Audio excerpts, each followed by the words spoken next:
progress, I'm making a tutorial how to check auras through the elvui. That will be it. If you see those bars over top of my health bar, also the aura tracker. The base one from the elvui. Most of people just run the weak auras to track those, but you can also do it from elvui if you don't need extra group utilization settings from the weak auras. So if you're just using the elvui and you want to track that, then it will be a quick tutorial how to set it up. So maybe basically what is that is basically if you have some buffs you find some sort of important, so you can track them from the panel of the auras. So that will be it. It can be any of the buffs, so you can just have the important things where your important things are, instead of just like, you know, the wall of the buffs, especially when you go for things like dungeons or raids and you have like 20 or 30 of the buffs going on.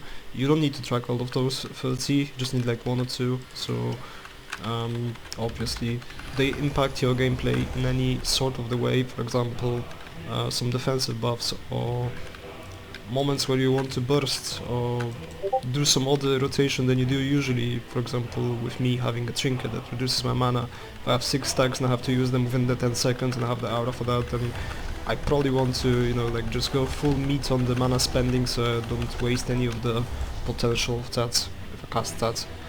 And that's what the auras are for. So I guess that's about it from the start. Let's switch this back for the damage. Don't have the aura set here, so that would be good. Good. We need to switch weapons as well.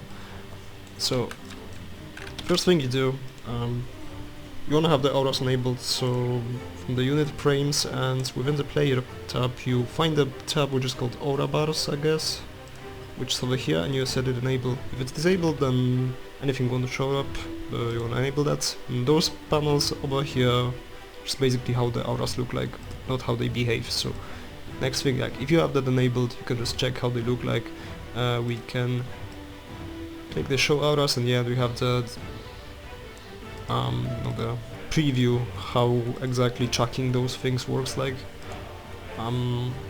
So the next thing is basically the filtering of that. So you want to set up which auras you track.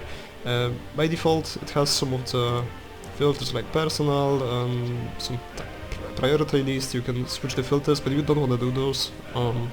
It's like you can obviously like pick some of the things like personal and cast by players, I guess, and it will still like track you some of the useless things you don't want to have. So next thing you do once you have that set up, you just take them all off of here, the filter priority. So if I had like, let's say, cast by, I don't want those, yeah? We delete those, we get rid of everything and we create a new filter. So I already have that filter, so I'm just gonna, I guess, that's one for the healers, so I'm probably gonna add the things here.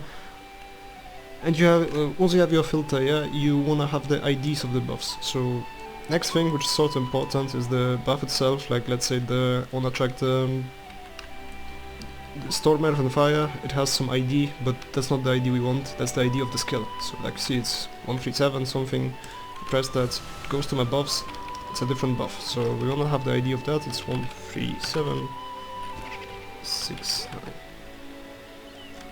639. Copy the ID of the buff, not the skill, the ID of the buff you get from that. I'll probably need to wait till the combat to end. Can also try another skill, I guess, which is that, and 1, 2, 2, 4, 7, 0. We have those two things. I can probably not exactly here. I think I deleted something by accident. Oh no. I still should have that copied, I guess. I've lost one. That's not good. 1 to 2. I can probably take the ID, let's see what happens. So within the filters, you paste the ID you want to have, you add it to the whitelist, you need to switch it to whitelist.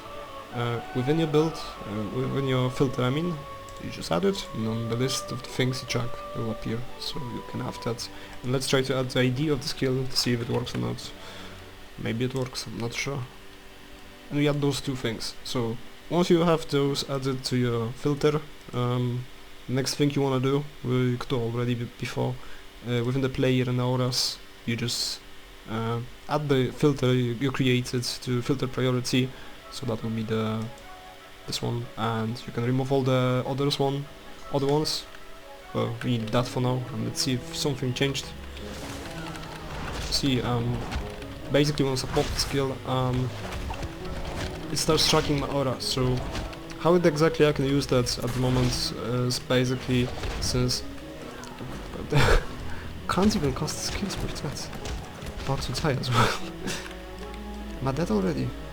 Okay, so basically once you add those things, you start tracking them, and let's say on the monk, I cast the skill, like I have those 3 copies that mimic my skills, so if it's like ticking down, I wanna burst as much as I can while it's like on 1 or 2 seconds. Instead of like, you know, doing sustained damage, I wanna use the last seconds of the burst to pop my overall damage over time up to maximum, and once it falls down I can get back to sustaining and getting the resources back and then continue with the sustained rotation.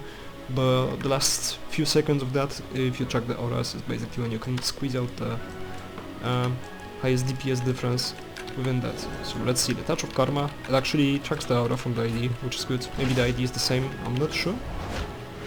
4-7, it's actually the same, like that's pretty uncommon. Most of the time those things have different IDs, so in that case it works, but you ideally wanna just have the... Well, I can actually also track the hit combo, I guess, if I want, but...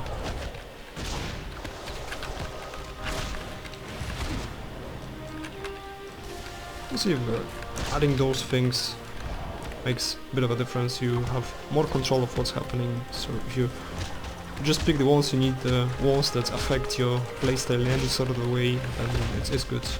You wanna have those. You can track all the buffs you have there, like for example, Elemental Will, I guess it's from the Azerites. If you wanna track that, go ahead, you can add it up by just taking the ID and adding it up to the filter. It'll appear automatically.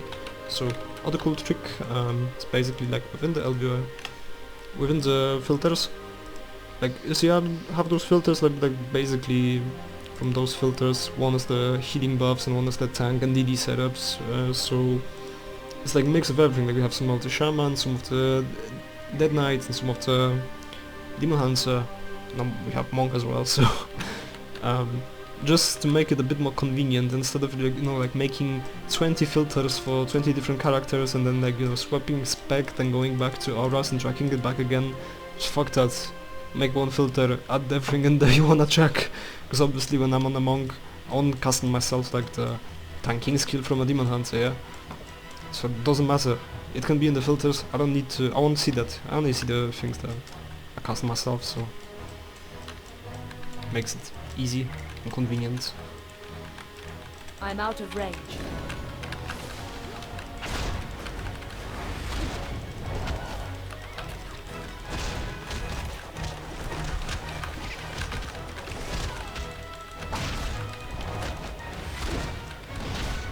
And I guess that's about it.